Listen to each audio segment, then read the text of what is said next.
Legend in My Spare Time contains themes and subjects that may not be suitable for everyone listening. If you're easily offended, we suggest you get your podcast on elsewhere.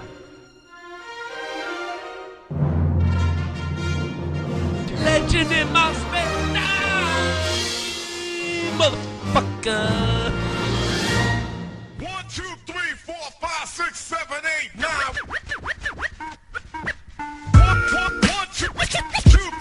3, 4, 5. 1, 2, 3, 4, 5. 1, 2, 3. All right, welcome, ladies and gentlemen, boys and girls, children of all ages, to a brand new edition of your favorite podcaster's favorite podcast. That's right, Legend in My Spare Time, back up in this MFer. Make sure you follow us at Legend Podcast on Twitter.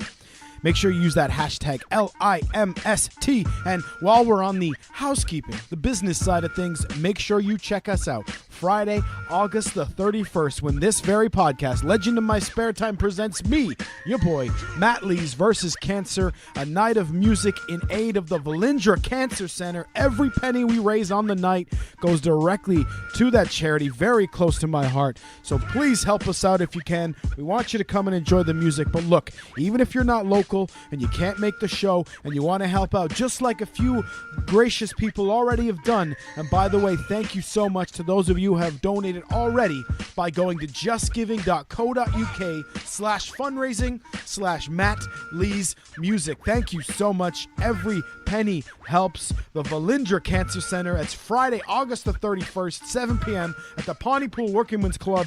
Come out and check me out playing some tunes just like I'm known to do from time to time.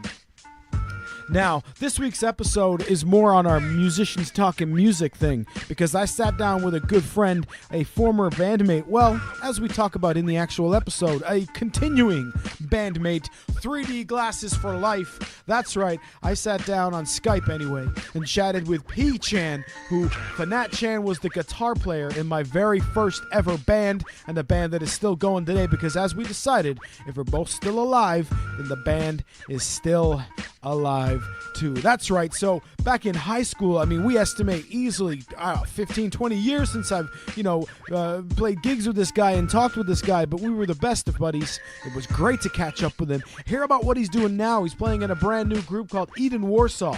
They are awesome. They are definitely worth a listen. And you can hear us talk about old times, gigs that we did when we were young, stupid kids, as opposed to now when I'm a stupid adult. But it's a great talk. I'm looking forward for everyone to hear it, and it was great to catch up with my buddy PChan. But first, let me tell you just a little story about what happened to me this morning. I see a post on Facebook. As you do, you're scrolling through your Facebook page and you see things, and sometimes you only kind of half notice them.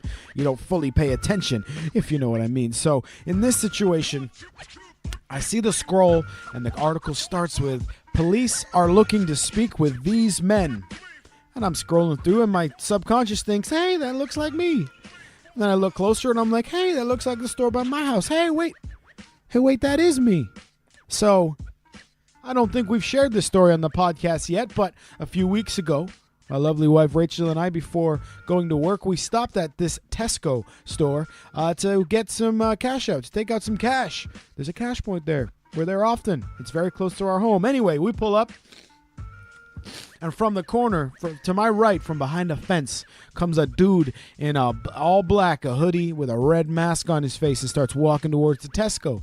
Now, the reason it jumped out at me, ironically enough, during this PChan chat as well, is the very red mask. The red mask that you see, that he's wearing, is the one that I saw in all those fucking bullshit clickbait articles when that rapper was killed. Triple X Tennessee, Triple H, Tennessee, rest in peace. I mean, it's horrible he's dead, but I don't know what the fuck that name is. But anyway, in one of those articles, it was said that the guy who shot him was wearing this red mask, and that was seen in another picture of some fucking young gangbanger driving around in his car with said red mask. So the only reason I recognized it was because of those posts. Well, anyway, that's what this guy was wearing, that very same red mask. So I, of course, do the hero thing and immediately lock my car door. So Rachel and I are safe. And we watch this guy kind of sculpt across the parking lot, and he enters the store. And memory could be misserving, but to me, the dude's only in there 30 seconds to a minute. And then we see him run out of the store the opposite direction and across the road and up into a housing estate. And he's kind of running with his arms kind of doubled over in front of him. And our thought was, oh, he stole some chips, some candy, whatever, and he's kind of running away with it. Like if you would just run up to a shelf in a grocery store and just grab everything with your two arms and just run with it. So now that he's run away, I figure it's safe. So I get out and I go to take cash out at the cash point, And as I walk around the corner, I see that one of the staff members from Tesco coming out. And she says, he robbed us. He robbed us. And I pointed and said, well, the mofo went that way. And this very picture that we saw in this article, shared by the local newspaper and the local police, is your boy MattLees standing in said photo, pointing in that direction, doing the he went that away thing. And it says, police are looking to speak to these men who may have witnessed a robbery. Now, I'll let you folks know that the reason I didn't contact them was when, on the day, I read the article on the newspaper, and all the information that was in that article was all the information that I knew. I didn't know anything else, anything further. So I thought, there's no point calling. I don't know anything they don't know already. But we see the fucking article, and immediately Facebook blows up with tags and messages going, hey, man, the fucking police are looking for you. I get one from Just Johnny, of course, that says, hey, man, the police want to talk to you. And, of course, when you first see a photo like that, even though I know I didn't do nothing, as they say, you see that photo and you think, oh, fuck, what did I do? Of course, I did nothing, but we got to talk to them now. I had to call a number. I have to make a statement. I mean, there's a fine line between being a hero doing the right thing and I ain't no snitch. But that aside, of course, I will tell them everything I know, which is, of course, nothing. Just some fucking dude, chav, in a fucking red mask and a hoodie. I mean, I don't know nothing else other than that, man. So it's a good thing I'm not brave or what's the other thing? A real man and didn't decide to go after this motherfucker because who knows what would have happened. I figured he just stole some chips and some popcorn and I thought, well, fuck him. But no, turns out he robbed him at knife point and got away with 250 pounds and now Leezy has to go on the witness stand. You know what I mean? Allegedly. Who knows? Who knows? But now I'm sitting in the house waiting because there's an officer is going to contact me. So then you're on edge, right? Even though, again, you didn't do anything. It's like when you're driving your car and a police car's driving behind you and you're like, oh, fuck, even though you ain't doing nothing wrong. But now I'm just sitting around the house. It's Rachel's birthday week. She's building a ginormous Lego castle in the living room right now. Ginormous, this thing. Phenomenal. I'm up here editing a podcast with PChan. Kind of listening for the door to think like, yo, is Officer so-and-so going to come out? And for all you friends on Facebook, thanks for all the comments making me look guilty as fuck. I mean, damn, if the Popo read this feed, like I said on there, they're going to think twice about Leezy. And God forbid, please, let's hope they don't listen to the podcast. Am I right, Big Jim? All right. So anyway, one other thing for housekeeping. We had a great segment sent to us by our good friend, our longtime listener and brother, Harvey motherfucking Locust. He sent us a card trick to perform live on the podcast, and we did it. We recorded it, all right? But we screwed it up, okay? Now, it was just John's fault, right? It wasn't my fault. I was just here. But inevitably, we messed up the card trick, Harvey, and we need to do it again, and then we're going to insert it into the show, all right? But as I said, man, it was just John's fault, okay? It was not my fault at all. Harvey, we tried to do your card trick, but Matt screwed it up. We do promise to try it again on the next episode, so blame Matt. Just Jon, man, don't you know stitches get bitches? Snitches get stitch, what? I wouldn't know. Anyway, Harvey, we'll hit you back with the card trick.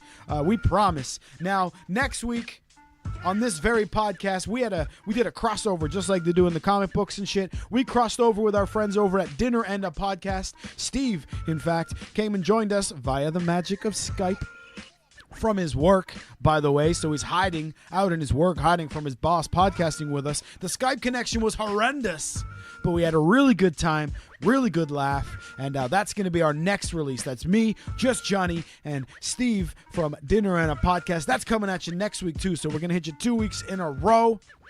So let's hit it. Enough chitter chatter. Let's listen to me and PChan, the guitar player from my first ever band. 3D glasses for life, everybody. And please check out justgiving.co.uk/fundraising/MattLees Music and help us out in any way you can as I step into the ring for a title fight with cancer to raise money for the Verlinger Cancer Center. All right, here we are, me and PChan. See you next time. Talk to you later. And remember, regarding this whole Tesco thing, I didn't do it. It was not me. I'm innocent. Man, I didn't do shit. Plus, they're going to know it wasn't me because in an article it said he ran away. Motherfuckers know I ain't running anyway. Anyway.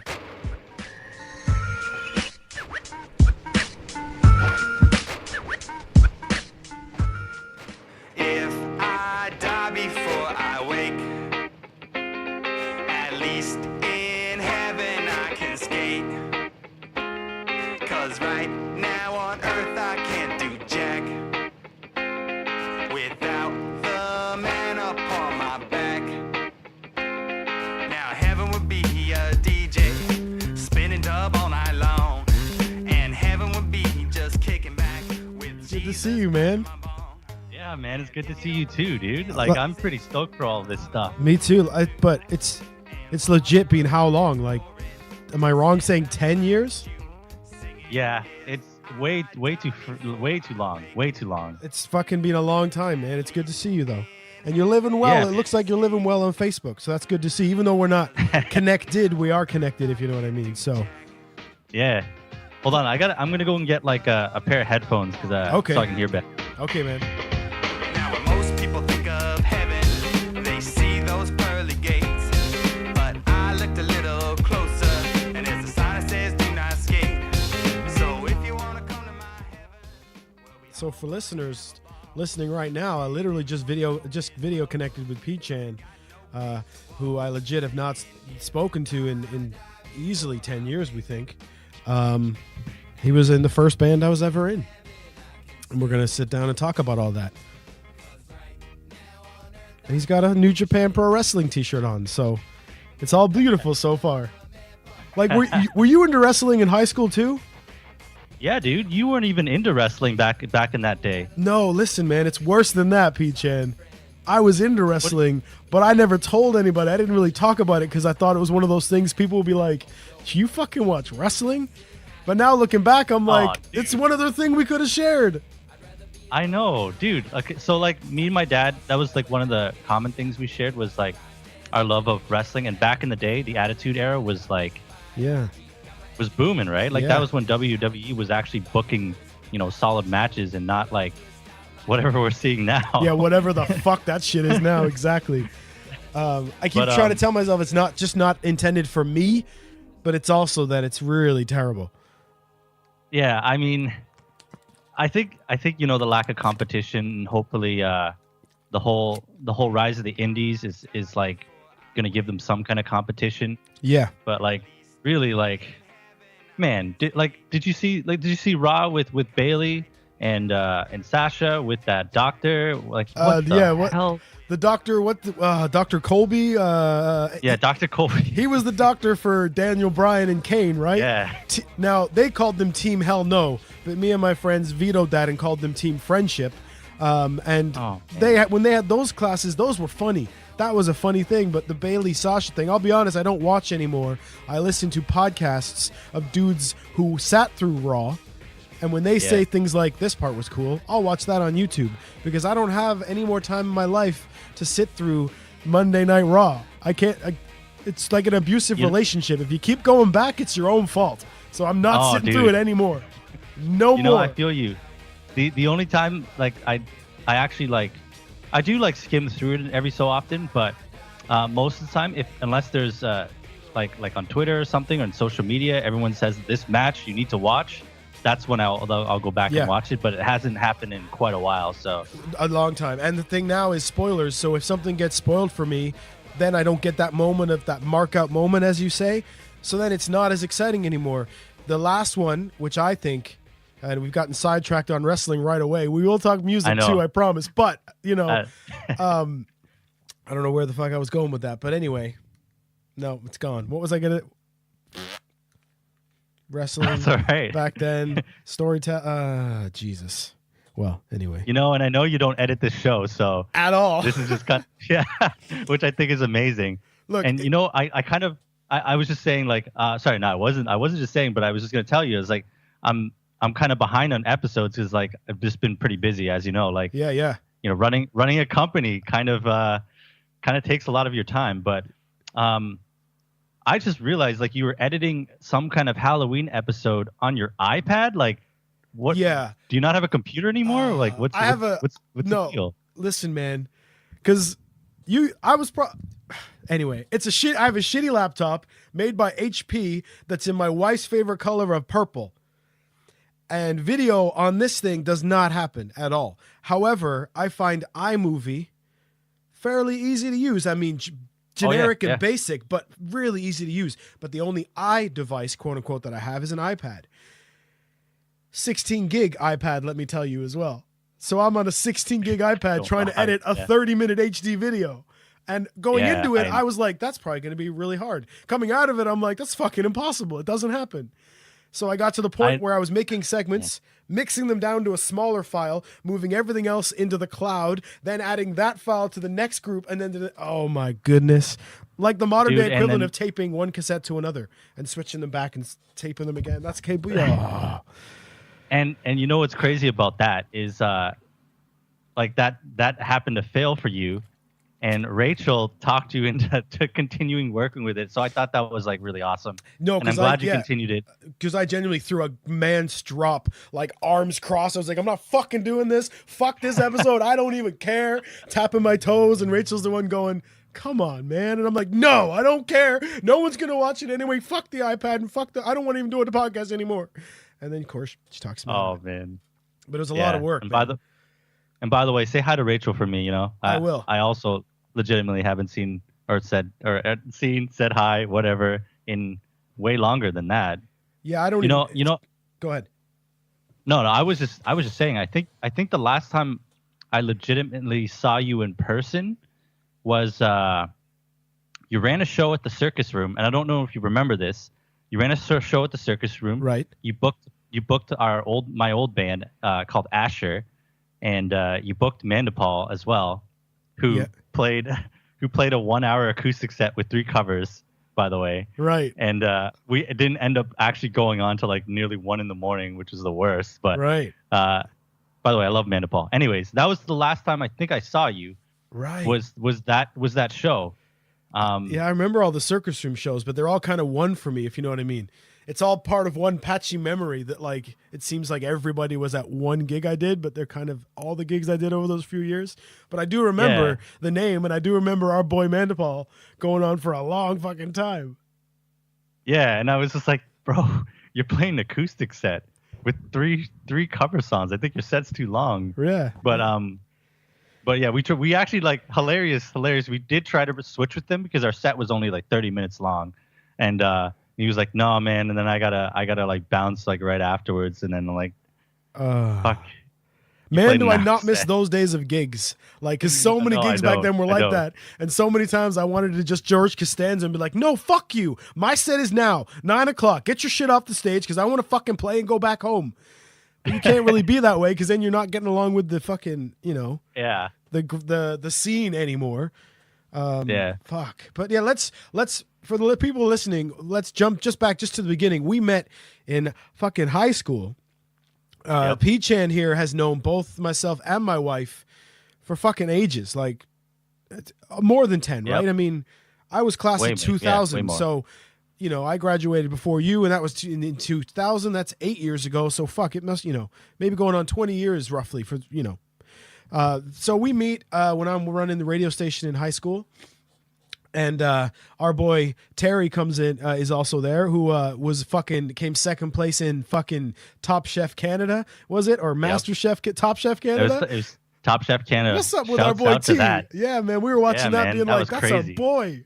You go get that shit. So he and myself were running the radio station. You came in for an interview. It was pretty laid back. I'm laid back now. I was even more laid back then. And you kind of came in and you were like, yo, can I be in the radio club? And I was like, yeah, cool. And Terry's like, yo, PChan's got his own car, man. I was like, yo, PChan, can I get a ride home after school? Yeah, man. Cool. Well, you're in. I think that was it, wasn't it? And did Yeah, you buy Terry a chocolate bar? It. And did you buy I Terry don't a chocolate remember bar? Or it. something? It was something like that. And then it's cheesy to say the rest is history, but that's basically when we became boys and just started hanging out all the time. Sadly, not sharing our love of wrestling, but we did share our love of music. Yep. And the last episode I put out, I interviewed Chris Hindle from the Chicago Blues Brothers, a tribute act. And we were talking music and gigs and all that kind of thing. And I came away from that conversation genuinely thinking about you because you were the first one I ever did a quote unquote gig with. Because you were the first one that I'd always like sung at home and played guitar like tinily. I was never a good guitar player. I never got any better, by the way. From when you remember me playing guitar. Listen. You got to give yourself some more credit for that. Like you back in the day, like I could legitimately say you back in the day could not play guitar, but nowadays, I like I said, I went back to listen to the demos you post on YouTube.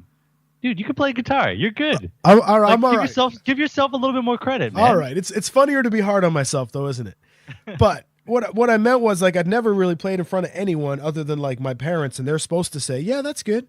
But you were the first one where we jammed and I sang, and you were like, yo, you got a rad voice. You should do this.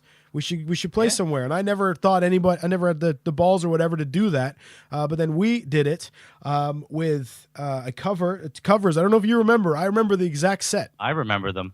So we started with you sang Glycerin.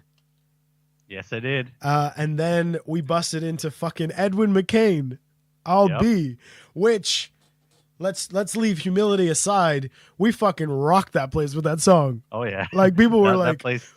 We were like, shit, you can fucking sing. And I was like, right? So it was like when I did gigs in Canada years later, I was still hearing people mention that fucking song in that fucking or whatever it was, the cafeteria that day, when we fucking rocked it. As of course 3D Glasses, which is a fucking rad name for a band, you know. Oh, so, yeah. but That's yeah, so name. we played our first gigs ever at like those, what did they used to call them, assemblies or whatever it was, and you know, people would do fucking speeches. And that was actually the Christmas show, which was kind of hilarious because we both played songs that had nothing to do with Christmas whatsoever. No, we didn't at all. Yeah, and we did. We went on after that to do a couple of like the Battle of the Band type things. Remember? Yeah. And I'll never forget. That we were up against one of like the metal bands, in like the finals, the finals, ladies and gentlemen, and we beat them because it was like by overall applause. And we both had a lot of at that point, we both had a lot of buddies in school who were going to make a lot of noise anyway. So if you're going to do clap-o-meter, PChan's probably going to win at that time. So I did, we're doing fine, but I'll never forget them complaining afterwards because the only prize, by the way, was that you got to play again in the cafeteria like a week later. Yep. So ultimately, back then, I'm sure it was like, yo, we get to play the finals, and now it's just like, yo, we just got to play again. That's all you won, is you got to do it again. But I'll never forget the other band being pissed off and complaining to Dino, if you remember Dino, the head of student council. I remember him. Yeah, that it was just a popularity contest. We were way better than them. We should have fucking won. So I'll never forget moments like that. That was just beautiful. And that was that. Dude. I don't remember their name, obviously, but I remember they all wore leather jackets. Yep. All the time. I remember the dude sang in the most monotone voice for a Metallica cover ever, but Yeah, so basically 3D Glasses dusted them. What's up? Yep. That's all I can say. We covered Rage Against the Machine and Creed Higher. That's right. And it was wicked. And I remember. Do you remember when we did it with the other band and we jammed with like two drummers and everything at the Cameron Heights stage? Remember, it was Aaron Peltz on the other on drums for us, and then there was another band playing, right? And we all kind of played the Linkin Park song at the same time. Do you remember that? Man, it's a blur. I can't even remember. And I was so green back in the day, and I didn't understand stage dynamics. I didn't understand like that. When you play guitar on stage with a band, you're probably not going to hear yourself most of the time. Which is like, hilarious to look back at. But yeah, it was like one of my favorite memories, but except I don't remember that one. But no, but it was it was great times doing that. And I remember we used to just kind of fucking walk out on stage, sit down, do our set, walk off, like you said, because we didn't know anything about stage dynamics or like, hey folks, how you doing? We just kind of walked out, grabbed the mic, busted our balls, and just fucking left. And we did it at Fed Hall, remember, at the university. I remember that yes. show being dope. Yes. I remember That being scared dude, as that fuck. was great. Yeah. You know what? And you know what's funny is like I can't remember how to play that Stereophonics song for the life of me, but you killed it that set. Yeah, and then you did a nice little rendition of I want to, dude. This is really bad because it's a Beatles song. It's John Lennon. Do we do Imagine? Yeah, I think so. All right, and we did. I don't remember the sets. I remember the you shows. did that. You did that one solo, but we did the Stereophonics together with Aaron, and that was awesome. Yeah. I can't remember how to play that anymore. But which one was it? I don't even remember which one it was. I just remember it being a phonics tune. Was it? We all face the same way. Oh, Traffic. Yes, that song. We did that one. Yeah, I just got chills thinking about that because I haven't thought about that in so long. Wow, yeah. And that's when I actually legitimately loved the Stereophonics after that because you got me listening to them. Yeah. And they're still around, right? Like Yeah. I haven't listened to them in a while, but they're around, but in all honesty, the last couple of albums, but the beauty with them is they've had so many great albums that when you go see them, they legit play for like 2.5 hours because they have so many hits and then maybe one or two off the new albums, and that's kind of okay. They're still popular. I mean, they still sell out, but the last couple of albums haven't been for me. But yeah, we did that. It was fantastic to do that back then. We were just fucking young pups, man. And I remember fucking showing up to my interview to get into radio broadcast school in fucking jeans and a t-shirt because we'd literally just done a gig, and then you drove me to school with my fucking demo. And like, again, I was a young, stupid kid. You know what I mean? You'd never do it now thinking back, but I was in jeans and a t-shirt with my fucking demo reel, like in my arms, right after a gig. You literally dropped me off at the front door and I ran in for this fucking interview. Everybody else was like dressed semi-formal. Their shit was in binders and their hair was brushed and shit. And I thought, damn, we had so much fun back then. Yeah. And you still play, of course. Yeah. I mean, For quite a while, actually, I gave up actually playing in a band because of I don't know, for some reason I just didn't think playing in a band was viable anymore because EDM was starting to make a huge boom. So at that point, I gave up playing with I think the band I was playing with at the time was called Take Victory, and I was just done at that point. Yeah. I tried out with a few more bands, and I was just like I said, it was over. And I thought, you know what? I think my life is legitimately just going to be making electronic music and DJing and just working my full-time job as a software engineer. And then I guess like being in Toronto, it's like your doors kind of open, one chance introduction, and guess what? You're back into it, and it's been pretty amazing since. So, Yeah. I can't complain. Like, I'd rather be playing in a band than DJing, to be honest. Well, yeah, I mean, and it's great to see photos of you legit playing on a fucking stage in front of a festival crowd. You know what I mean? Oh yeah. And I just see that picture. I'm like, yo, that's my boy. Yo, like I said, like, and even like growing up with you and all that stuff, like all of that just added to the foundation. So of like, I guess like how solid I am now. I guess like, sorry, not to toot my own horn or anything. No, it's deserved. But yeah, I mean, like that all added to the foundation, and it was great to just kind of learn back in the day what stage dynamics were and how and how to actually like play in a band. You know what I mean? Like that was like we really were young pups that didn't know what we were doing. No, so it was pretty crazy. It's pretty cool looking back on it then because we kind of learned off each other. We did our thing. And then we went our separate ways. There was never like the Gallagher brother breakup. There was never anything like that. We just went in our different paths. You played in a couple. By the way, go ahead. By the way, we didn't break up. 3D Glasses is forever. Right, like you said, as long as we're both on this earth, 3D Glasses is here, and you never know when it's gonna happen again, bitches. Yeah. So fucking keep your head on a swivel, as they say. But yeah, so we kind of learned off each other. We did the things we need because at the time I could not play guitar, so I needed you to play it. You know what I mean? And you, like you said, you also got some of the foundation from me as well. So we learned of each other. We had a great little partnership, and then we went off on our separate ways. You with your bands, me with the solo thing at first, and eventually like the fucking the blues rock band that I ended with, which were just they were unbelievable. And it makes me sad that I never got you to play with them so we could all have one gig because they were dope. It's Hey, you never know. you never know what'll happen, motherfuckers. Yep. But that was when I had Jay Walsh, Wayne Bond, who all went to our school. Yep. And they were fucking woof, what a band. They weren't even like, we were called the MattLees band because I basically paid them to play gigs with me. So it wasn't like an ego thing. You know, it's funnier to say that it was, but they kind of played my originals with me. And then because they were rad, I could finally do things like Stevie Ray Vaughan songs. And actually they sounded fucking disgusting, you know, because I had a phenomenal guitar player in Jay Walsh, who unbelievable. So I could just, a lot of times I would just kind of stand there watching him play guitar and realize I'm supposed to sing now. But you know, it was. And by the way, I don't know if you remember this, but like a long time ago, you told me like with the whole MattLees band, it's like, listen, bro, this guitar player is actually better than you. And I was like, what? I was like, okay, I guess so. And I agree, by the way. Yeah, he is way better than me. but I'm sure in my own fucked up way, I meant that as a massive compliment, right? Like I totally didn't say it that way, and it totally sounds like a dick thing to say. But I'm sure in my own fucked up mind, I meant that as a phenomenal compliment, meaning he's at, you know what I mean. I finally I know heard exactly one. what you mean. Yeah, I'm sure I meant it as a compliment. But it was like, I was just like, at the time I was taken aback. It's like, what? It's like, what? You're telling what? Yeah, you don't say that to somebody. But now that I've heard it, I was like, yeah, he is legitimately better than me. But like also, let's say totally different. I mean, it's not apples and apples, as they say. You know what I mean? You guys have completely different styles.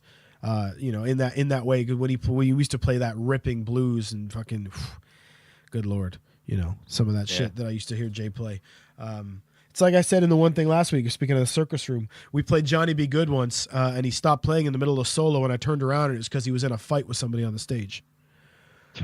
Some dude at the circus room, some drunk that like was leaning up to him saying, and shoving him. So Jay just grabbed him and started hitting him. And I'm looking, so it's, so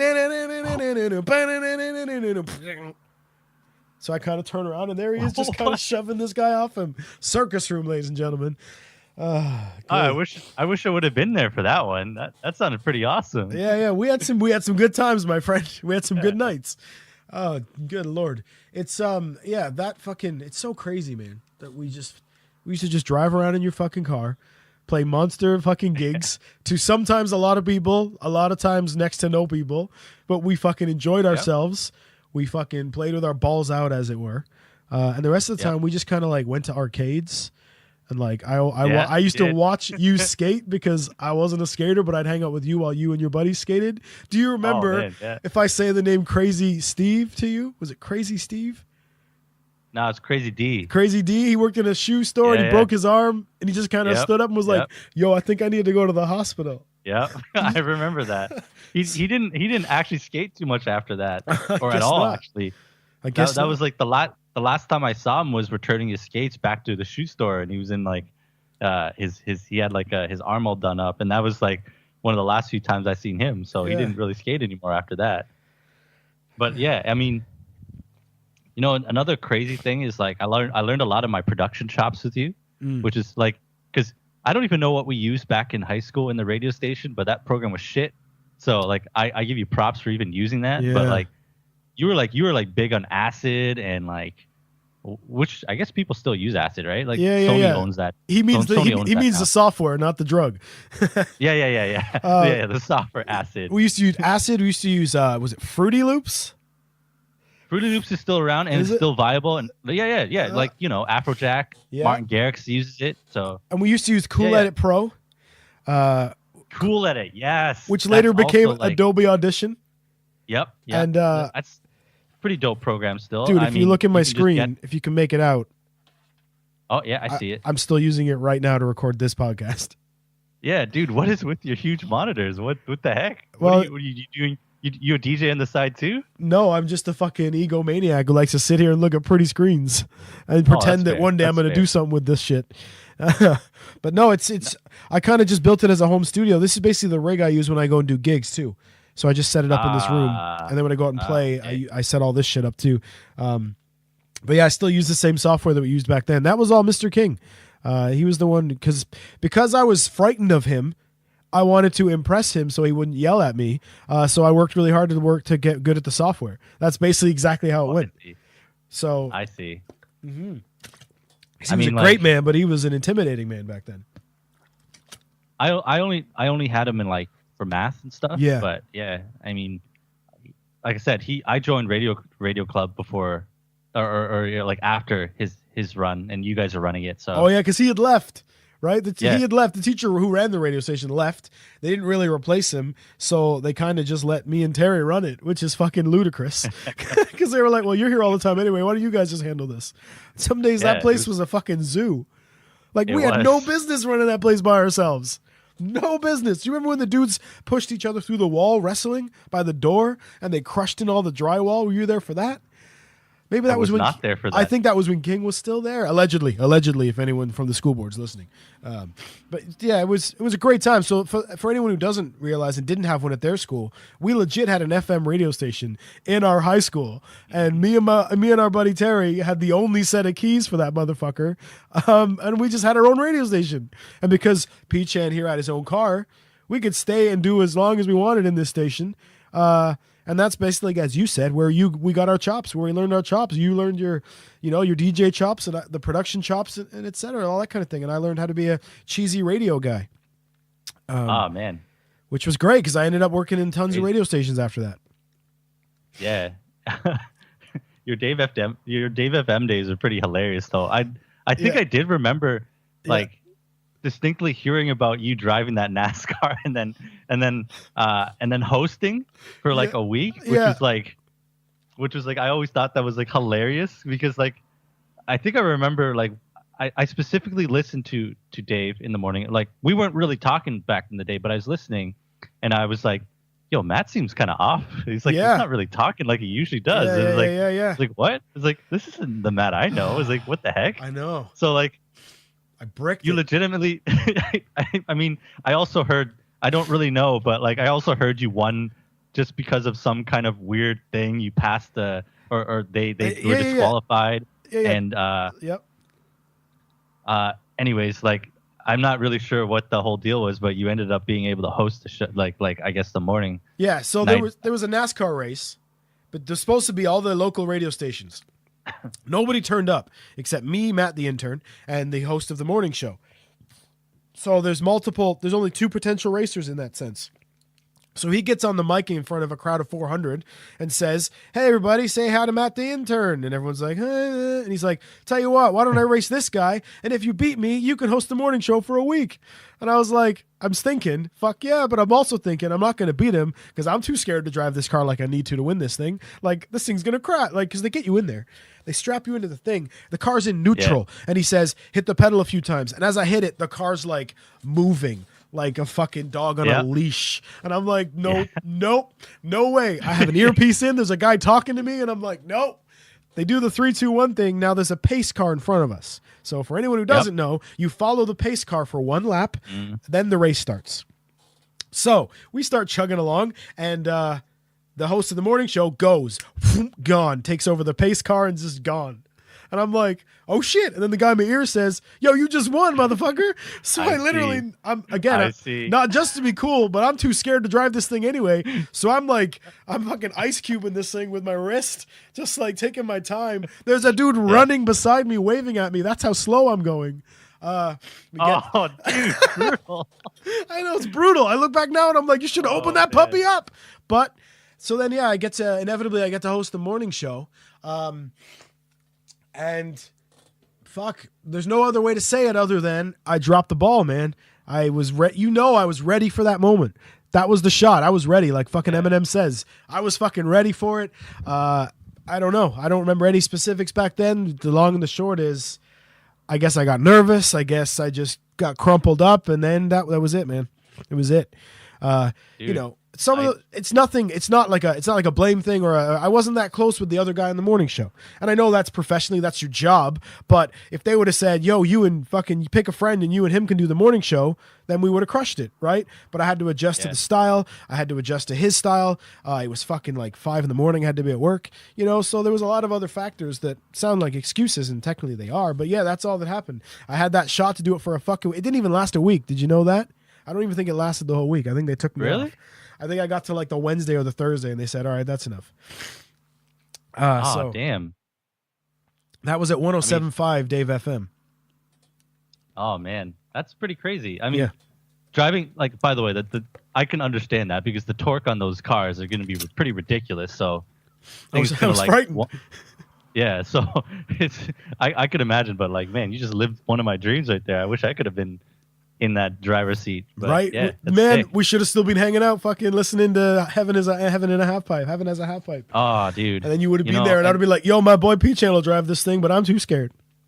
And crazy. It's like what they say, hindsight's 20/20. So I apologize, brother, that we didn't actually, talk during that era, which is kind of sad to me. Yeah, it is to me in hindsight too. But we never fell out. We never had a fight. I mean, I don't know for you, No, but I was that's never true. mad at you or anything. No, I was never like, "Yo, fuck that guy." I just kind of like, No. you went your way, I went mine, and then Facebook Yeah. and fucking iPhones and things like that weren't as prevalent then. So in fairness, it was a lot harder to stay in touch too, right? Like, now 24/7, I can fucking, if I'm somewhere, I can send you a photo of something and be like, "Yo, check this out. It made me think of you," or whatever. Back then you couldn't do that. It was a lot harder back That's then to true. get in touch with somebody and hang out with somebody.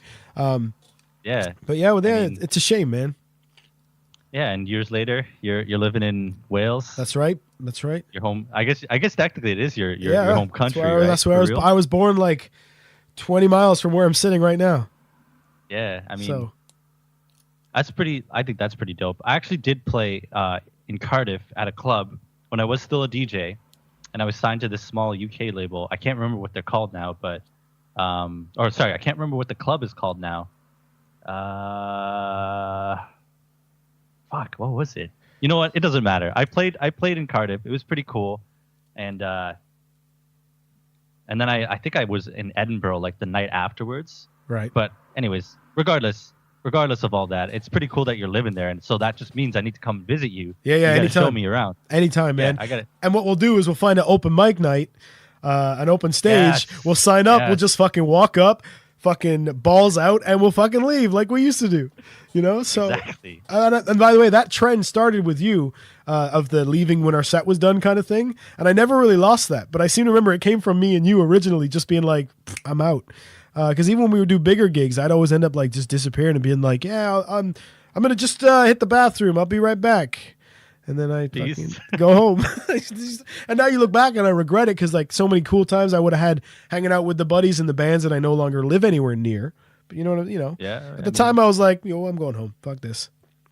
Because I was never in it for like the hanging out in the crowd and the knowing the people. I was in it just to play music, I'm exactly the same way. I for the most part, like, I'm glad that I have like my current band, the lead singer does most of that, and I could just kind of just chill. Yeah. You know what I mean? Just Yeah. like kind of go off in the background, maybe ghost if I want to. Yeah. I don't typically. If somebody walks up and starts talking to me, I will be like, yeah, we'll talk. Yeah. And But you're not I'll seeking say, it out. No, I'm not seeking it out. I'll make some small talk and stuff like that. But yeah, for the most part, I just kind of like chilling by myself after a show and not really making too much interaction because, like, this is how I am. Yeah. And that's exactly what we used to do. We used to sort of sit in your Yeah. car, listen to tunes, and not really talk, just chill out after our sets. So we fucking got that habit from each other, and we both never lost that shit. Because I'm still the man. same way. My favorite is still to fucking leave a gig, if I could, and then just chill on my own and listen to music. And I'm positive that came from me and you doing it. But still, man, those are great memories. Like, Yeah, we had unbelievable times, man. Never forget. I'll never forget them. We had some fucking fantastic times. All fucking three of us sometimes, and me and you sometimes, and really cool. I want to mention before we forget to, for the folks listening. I mean, there's at least 12 people listening across the world. I don't want you to get a big head now, but at least 12 motherfuckers are listening to this shit right now. Shout out to you, crazy sons of bitches. The current band, Eden Warsaw. Am I saying that right? that's correct. Yeah, check them. Like, it's so cool to see you in a legit band, man. To see the pictures and be like, "Yo, it's PChan." Yeah. But you guys definitely need to check them out. You just did like a mini tour across Canada, across Vancouver, and things like that. Yeah, we were just on the West Coast. We're actually gonna go do the East Coast, but we had to stop it because we just have to finish recording some stuff, and Yeah. we have to finish shooting the rest of the videos for the EPs and Yeah. the album. Yeah. But yeah, we're planning on going back out east, like in like another month or so. It's it's just like really busy. It really sucks because like I said, I'm still running a company full time. Like I'm running a company. Like this isn't like I'm actually not doing anything or I have any underlings to help me.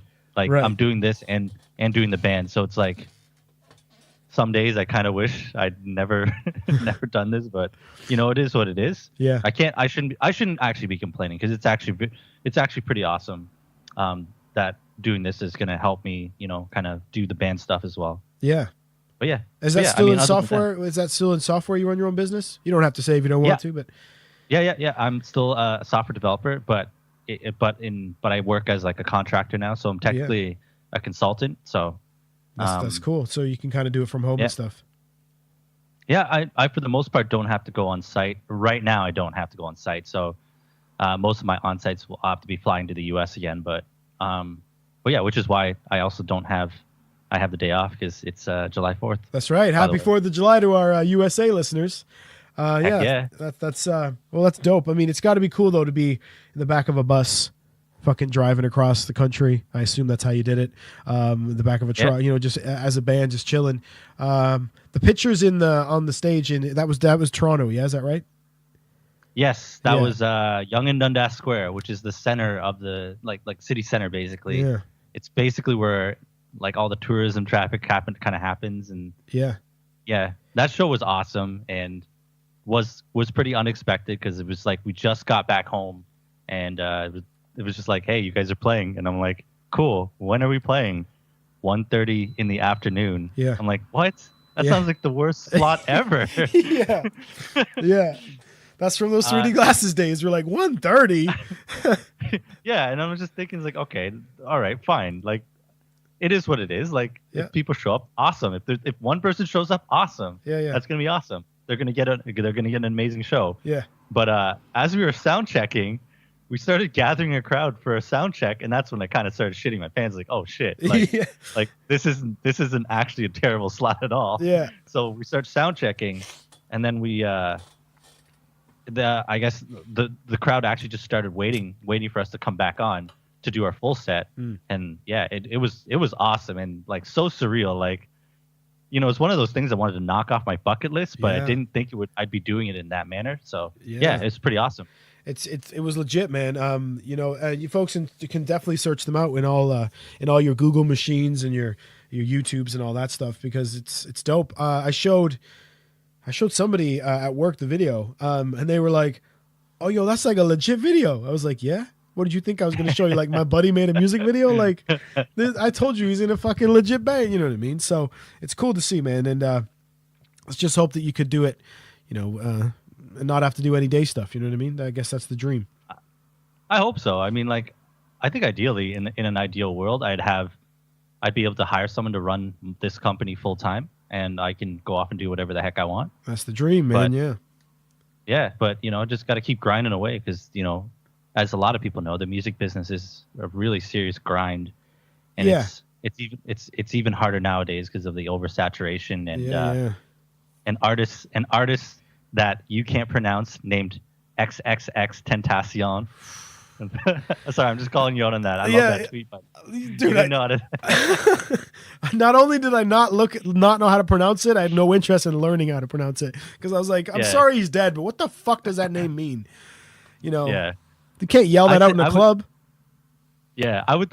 Yeah, that's a crazy name too. But like, you should listen to some of the stuff. I mean, it's unfortunate. Like, he died the way he did. Maybe it was karma because he did some pretty terrible things. But sorry, I shouldn't even. It doesn't matter. Regardless, it does and it doesn't. But you know what I mean. Yeah. I actually just lost my train of thought there. What was I talking about? We were talking about fucking XXX tentacles, whatever the fuck his name is. 10 tentacles. Oh, sorry.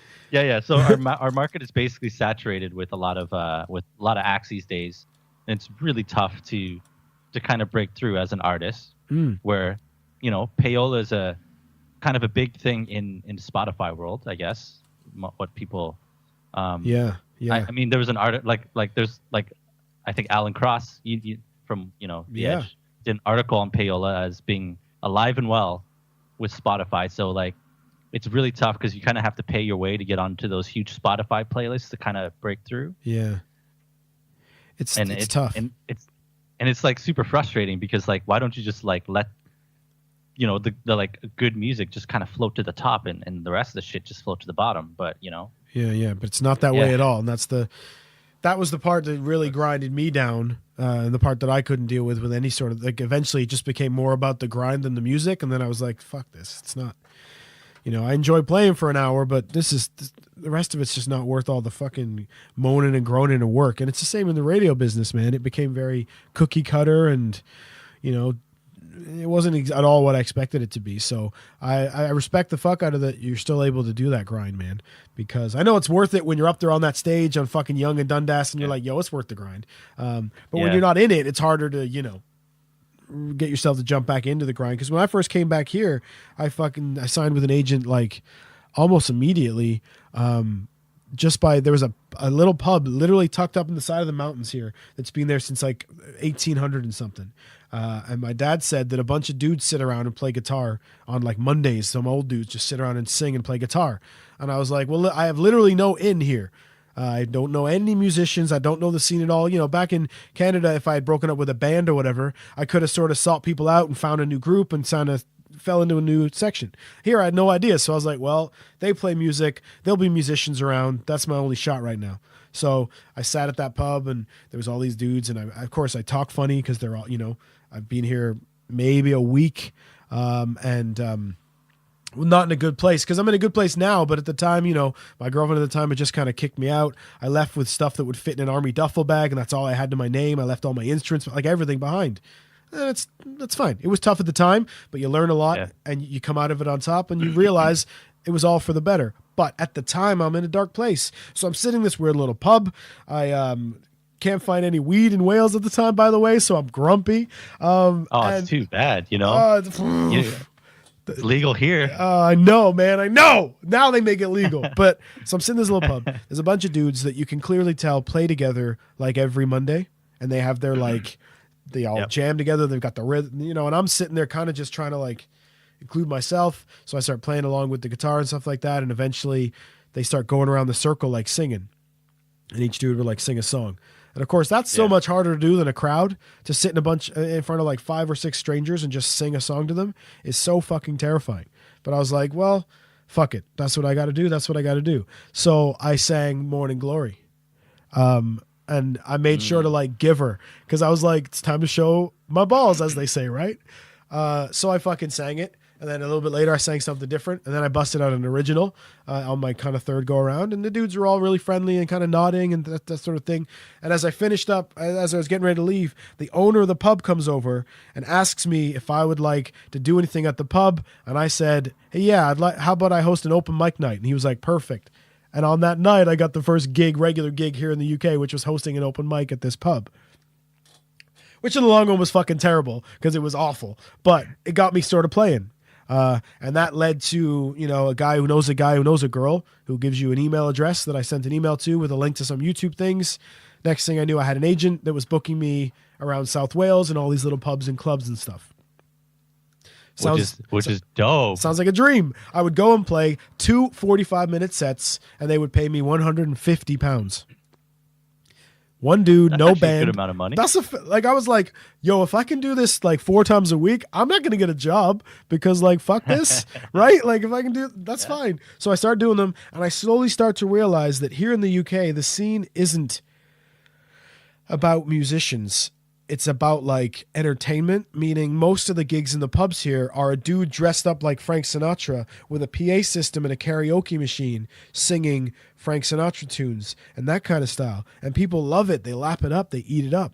So at first when a dude with a guitar comes in, they're kind of like looking at you weird. And so many times people would go, oh, it's so great that somebody's finally playing an instrument. It's cool to hear a real musician. This is awesome. They should book you more often. And I'd be like, look, tell the owner of the pub that so that they'll book me again. Because like you said, it's a grind, right? Because she wouldn't always text me, but I would text her and then wind up with a gig, you know? So I'd have to like do the grind, as you were saying. And all the time I'd be like, tell the owner to book me more often. And then, the gigs got less and less. And then I had a disagreement with a pub owner. mainly over his attitude. Fuck that dude. But next thing you know, I call the agent and apologize and say, look, I wasn't overly rude with him, but I was kind of short with him, and I apologize. I didn't mean anything by it. Blah, blah, blah. She's like, no, it's no problem. It happens. No worries. I was like, great. I don't hear for a couple of weeks, and then a couple more weeks, and then I'm texting going, hey man, if you fired me, you can just tell me. Please just tell me if that's what's happened here, and I'll just fucking move on. No, it's no problem. Just not many gigs lately. And we went like 6 months, no gig. And I was like, well, I guess I got fired. But the fucking dude was rude, man. So, Yeah. I had a contract that said start at 9 p.m. So I started at 9 p.m. And then he came up to the stage, finger wagging me. He's like, why the fuck are you playing? And I'm like, what? And he's like, you're not supposed to start till 10. And I was like, yo, the contract says... It says 9 right here in the email, dude. 9 p.m. Yeah, yo, they usually don't start till 10 here. And I was like, well, cool. I've never met you before. Why couldn't you just have told me, hey, by the way, we start at 10? And I would have started at 10. And I said to the crowd, I was like, all right, listen, this guy wants me to stop. And the crowd were like, no, boo. And I was like, tell you what, I'll just play straight through. Doesn't matter. I'll keep going and we'll still play straight through. Because he said he wanted the music on for when the crowd was at its biggest. And I was like, that's fine then. I'll play all the way through. I don't care. And he's like, no, just stop and start again at 10. So literally the crowd boos as I put the guitar down and stop. And then the majority of the crowd that was there left. And then by the time I went back up at 10 o'clock, there was like 4 tables there. And it was brutal. Oh, man. Because I was kind of sharp with him and said, why don't you if you just would have fucking explained that to me, this wouldn't be a problem. I mean, he still paid me at the end of the night, but like it wasn't a good night at all. And then no more gigs. And then since then, I didn't really chase it. And then I was sick for a long time. So, fuck it. I fell out of it. I got 1 gig coming up at the end of the year. At the end of August, sorry. Oh, man. And I by the way, I saw the ads for that. And I definitely want to actually just like come out to that if I can. That'd be amazing if you could get fucking just showed up in South Wales. Hey, a lot weirder things have happened. That's true. That's true. Now I'm going to be down the stage, like looking at the door, like. But yeah, that'll be a good time. But it's hard to get fucking back into it. So yeah, I definitely understand. Like I said, like it was a huge gap before I actually started playing again. So yeah, I think at this point I'm going to plan to play a couple times a year. Give all the money to charity, like do a couple charity gigs a year. Maybe play a bit more in the home studio and upload some clips to YouTube and shit. But not really stress about it, not really worry about it. Just do a couple a year. And when I do sets now, I'll play like I'll play like a good 2.5 hours. Not all originals though. More than 3 covers. But no, listen. There's a different. Sorry, I should say like in the context of a show where you have other acts playing, right? Where you're not the main act. I mean, playing an hour set as an acoustic act with 3 covers is probably too much. Where you have a full piece band who are going on last, who only have a 30-minute set. Anyways, regardless. I mean, again, we talked about we were learning our trade, and that's before I learned to talk to artists on your gig and be like, "Yo, how long's your set?" And then when they say an hour, you go, "No, 30 minutes, please." But I hadn't learned that yet, So it's all a learning curve, man. And goddamn, did we learn a lot during some of those fucking gigs. But still, that was I ain't hating on that because that was still a fun night. So yeah. I mean, we always had fun. The gigs didn't always go well, but we always had a good time, man. I mean, for a while, I don't know if you know this, but for a very short while, for 1 gig, I was in a fucking country western band. And I legit cut my beard so that I had fucking handlebars and wore a red plaid shirt for this 1 gig. Which went all right. I mean, it was at the Boathouse, and the Boathouse was fucking packed. So, it was all right. Did you play at the Boathouse much? I don't remember when we lost pass and we never crossed at the Boathouse. So you would have loved the Boathouse. Such a shame. I have been there, but I don't think I've ever actually like seen any acts there, I guess. Oh, sorry. I don't know if that was a little bit loud. Yeah, there was somebody's bike going by. Yeah. I live on the main street of Toronto, so it's a lot of cars. I remember it being like a really nice venue in Victoria Park. Yep. And Victoria Park was kind of shady at night too. Oh, so yeah. That's kind of also one of the other reasons why I didn't go very often. Oh, but yeah. It was legit shady. Legit shady. Yeah, I mean, I think it's a lot better now. Kitchener in general gotten a lot better. This is probably the only time you'll hear me complimenting Kitchener Waterloo, but yeah, Kitchener's gotten a lot better. I guess they're putting in new infrastructure or whatever, but well, fuck that place. Yeah, I mean, we used to run those mean streets, bro. Yeah. But I'm never going back there. So never ever. You don't have? Do you not have family that live there now? No, I'm just kidding. I actually have to visit. I have to visit my mom and my dad and my niece and my sister. So yeah, it is what it is. Dude, it's a funny. It's a side tangent that's not about music. But I remember once we were hanging out and I was talking to a girlfriend on the phone who had just punched her sister in the face. And I remember you laughed really hard and you said, "Man, I wish I could punch my sister in the face without getting in trouble." oh man! Like, I know you didn't mean it at the time. It wasn't like legit, No. but it's just funny that no. you were like, "Yo, we just had some dope times, man." Oh man, and this just reminds me of the radio interview again. My Yeah. sister actually came in for the to join the radio club too, Right. and she was so salty that you guys cut her. Did she not get in? No, you guys cut her. Oh, fuck. It's so, like, when you say things like "you guys cut her," it just reminds me that me and Terry had fucking no business doing that shit. We had no business deciding between people. And, like, I remember one dude I shouted at over something, and to this day, PChan, he still has, like, the last time I spoke to him years ago, he still mentioned the time I was salty with him in the radio room. And I'm like, man, we had no business doing what we were doing. I can't believe we cut your sister. I'm sure at the dude, time you were cool with that, though. I was. So, a little sibling rivalry kind of thing, but yeah. dude, I can remember being in there so late that I had to hide from, like, people because I was in there that late at night and shit. Well, you were there for some of those. Allegedly, this is all fiction, folks. This is a work, allegedly. But I'm sure you were there for a couple of those nights where we had to, like, run out the back doors and book and run away. I'm sure you were, but I can remember many a night where I was there longer than I should have. And I remember one specific night where we slept there. Oh, dude, I know what you're talking about. That secret room. I know up in the you guys took me there. It was the most terrifying thing ever. But how dope was the room? It was pretty dope, but I thought I was gonna die the entire time because like it's so sketchy. Yeah, like, again, telling the story of we had no fucking business doing that. So I don't even know how we found it. I think I was doing, was it co-op where you used to send you a work experience? I was doing co-op at, like, Sherwood Music, but not music, the, like, production side, the tech side, Sherwood Systems or whatever it was. And one of the dudes said he went to Cameron and that him and his buddies had built a room up in the fucking rafters above, like, behind the lighting rig. And I was like, what?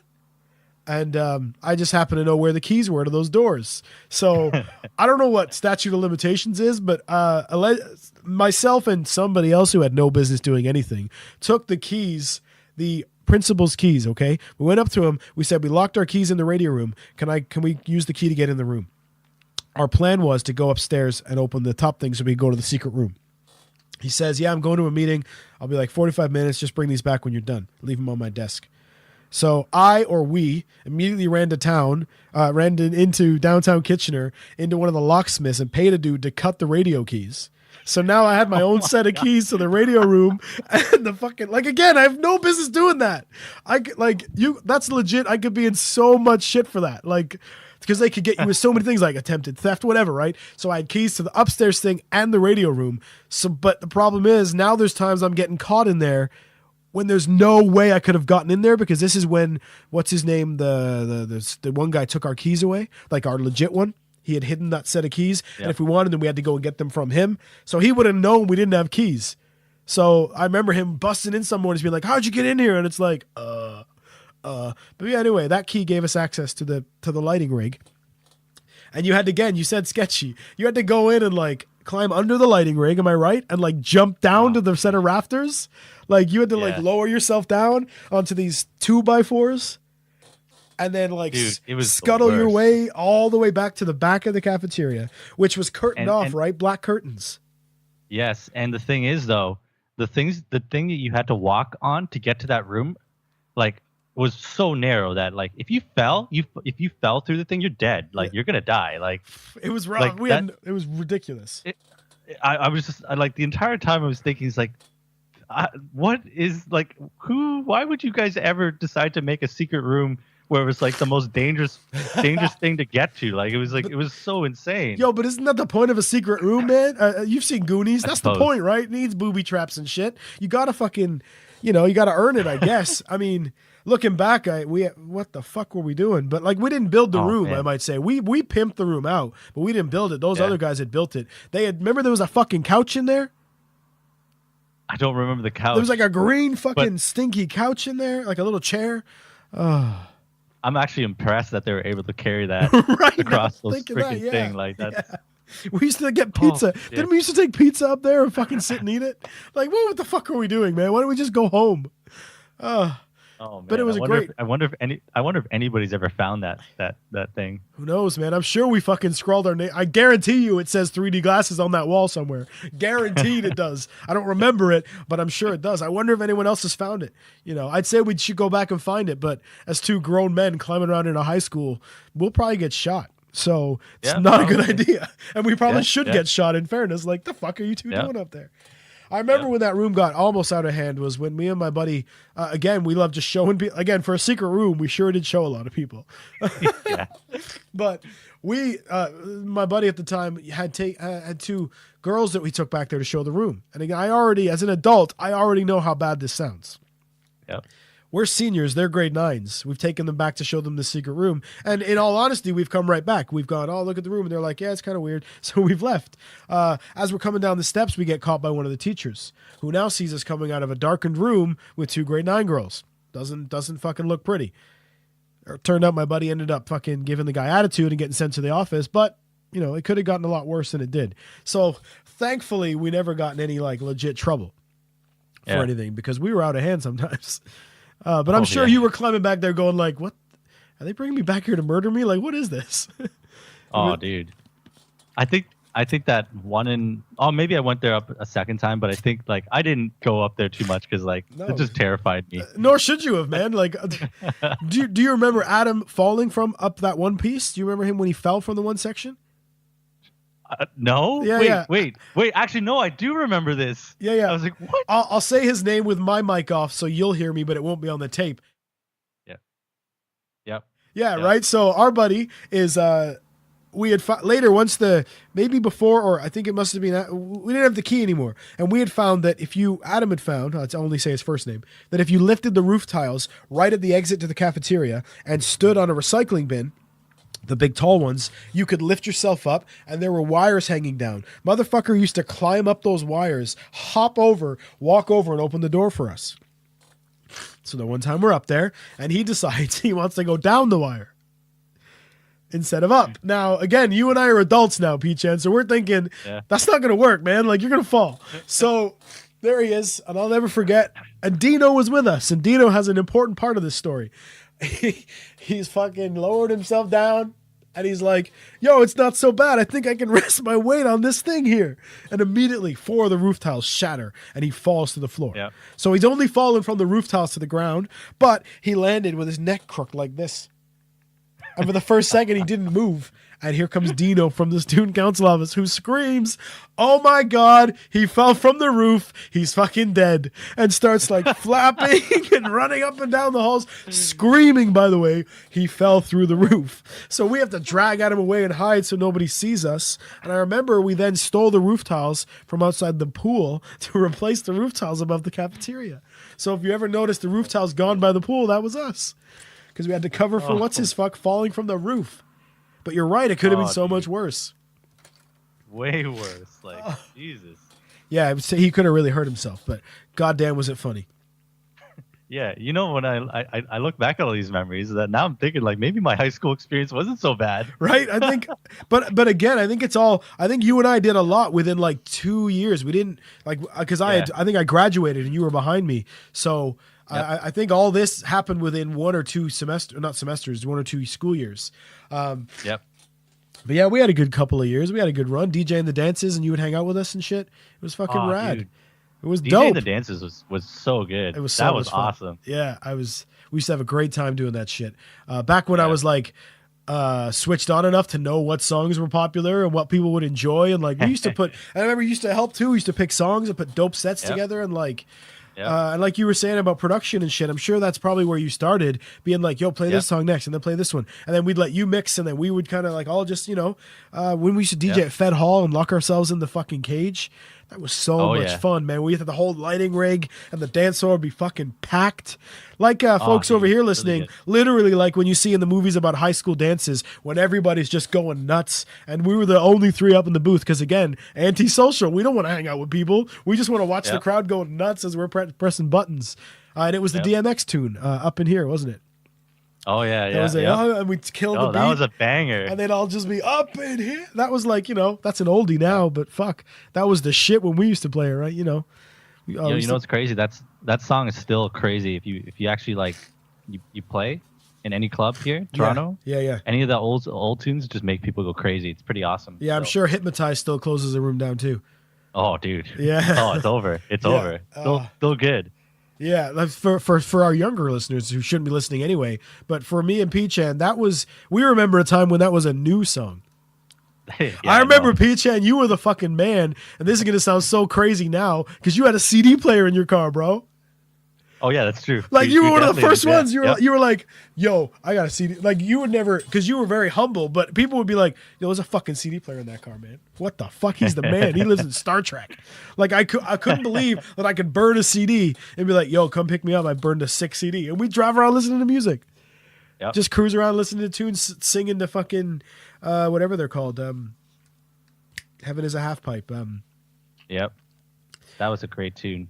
Yeah. We used to listen to lots. We cruise around singing that song a lot too. Yeah, we would. That's like, and like when you mentioned that, to me, I was just like, damn, those are some really good memories I have about that song. Even though the song was about skateboarding, and everyone calls me a fruit booter.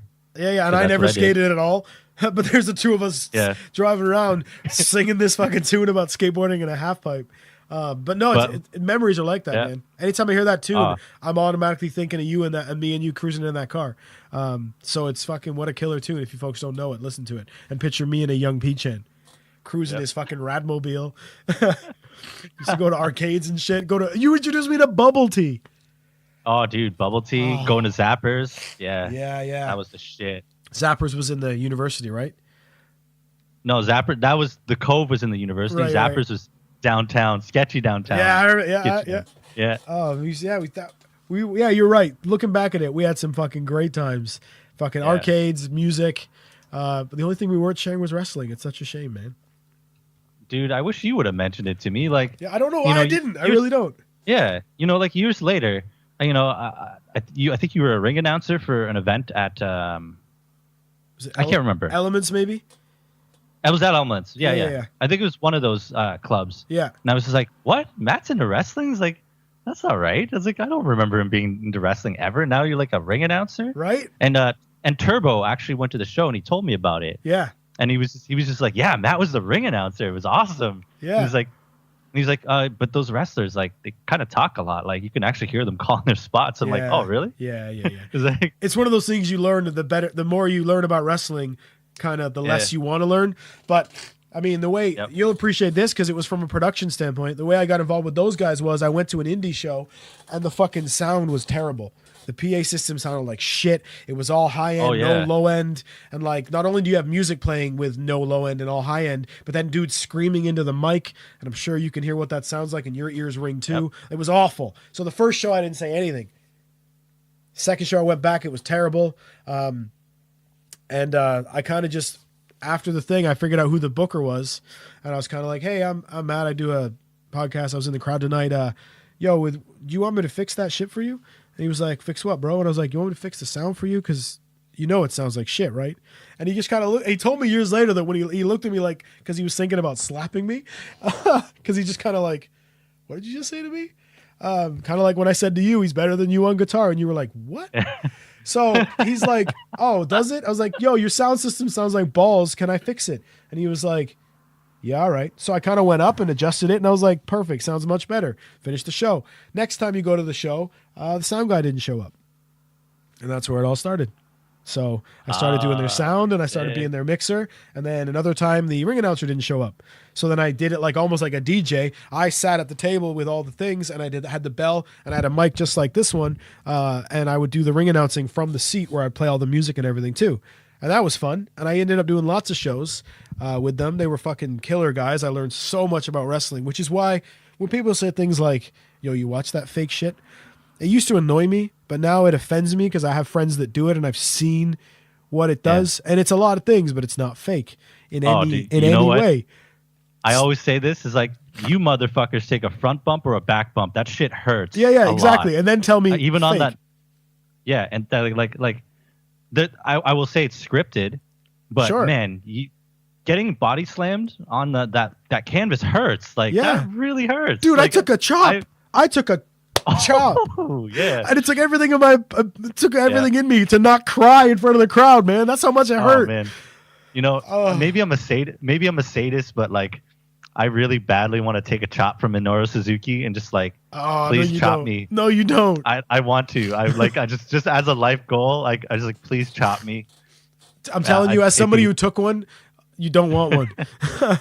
But yeah, then it ended up being the ring announcer, which was, dude, it was so much fun. It was amazing. And then I started hosting a podcast with all the wrestlers, one of which is RJ City, who's a local Toronto wrestler now, and apparently is going to fight David Arquette coming up soon. That's why you love. Exactly. That's why you love wrestling, right? Because you're like, okay, David Arquette's fighting a wrestler. Cool. Hey, I mean it's. I mean, I guess WCW put the championship on him. Exactly. Point, right? God damn, they did. Yeah. Which is the dumbest thing ever. Yeah. But ever. But then so then I'm driving around to little towns up and around Ontario there, little farm towns, and doing wrestling shows at Legions, which was so much fun. It was dude, I could imagine. Yeah, it was one of those things where I just wanted to be involved. So whether it was put the ring up, put the chairs out, take money at the door, or whatever, I just wanted to hang out in it because it was such a cool, weird, unique thing to watch. How the behind the scenes wrestling business works. Yep. So it was so cool to do it. But again, it's a shame because I would have been getting at you going, yo, you have to come to this fucking crazy wrestling show that I'm announcing, because they used to do fucked up shit to each other too, man. And two guys specifically, I remember two guys that were like good buddies, and they used to beat the fuck out of each other in the ring, breaking bottles over their heads, razor blading each other, barbed wiring each other. And then then we'd all go to Montana's after for chicken wings. And I'm just sitting there going, what is this? Like, I love it, but what is this, man? I don't understand this business. Man. Phenomenal times.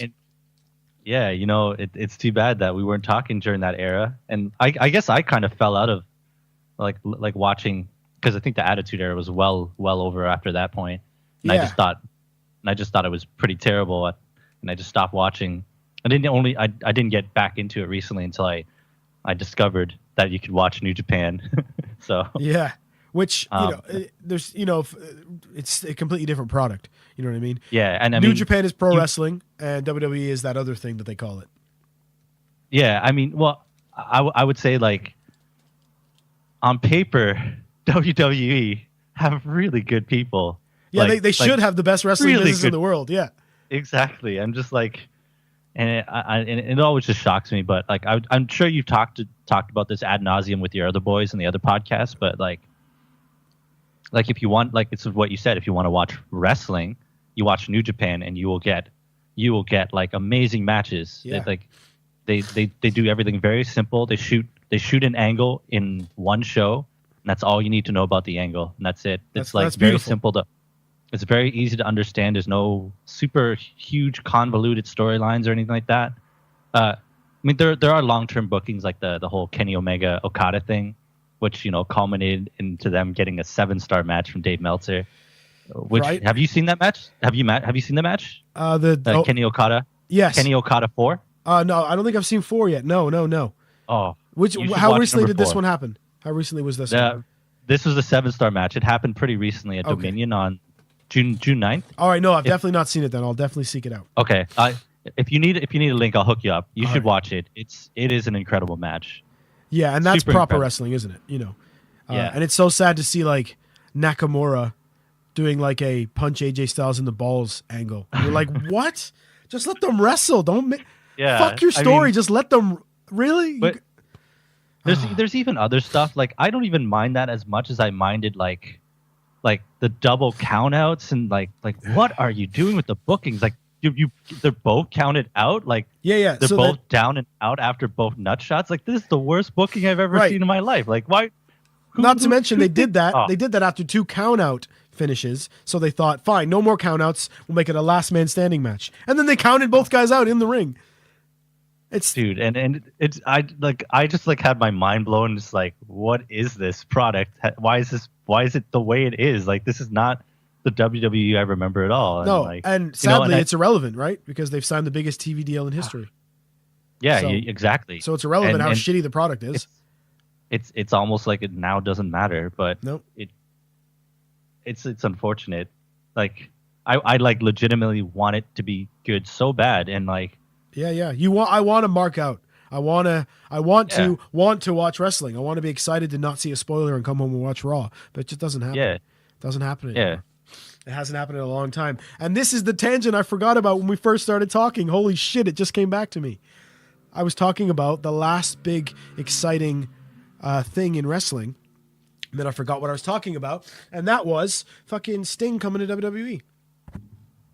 Oh, and then they messed it up with Triple H. Well, Like, yeah, with but Triple originally H. when he first showed up at Survivor Series, that for me was probably like the last big surprise moment left in wrestling because Oh, everybody yeah. else had crossed over, everybody else had made an appearance, but Sting never had. I'll never forget the Yeah. morning after it happened because here the time difference is the show's on in the middle of the night. So you wake up, and I remember I had a fucking WhatsApp message from some dude who I'm no longer friends with, mostly because of this moment, which said, I see. "Oh my God, Sting." It's like dude. 6 in the morning, and his text says, "Oh my God, Yeah. Sting." And I was like, "Well, that's fucking ruined for me." And that's the last big, you know what I mean? That's the last big cool moment left, other than like NXT coming up. But that's not the same thing, you know? Oh, by the way, NXT is still sick. NXT is awesome. Yeah, there was a long time where that's all we watched was NXT.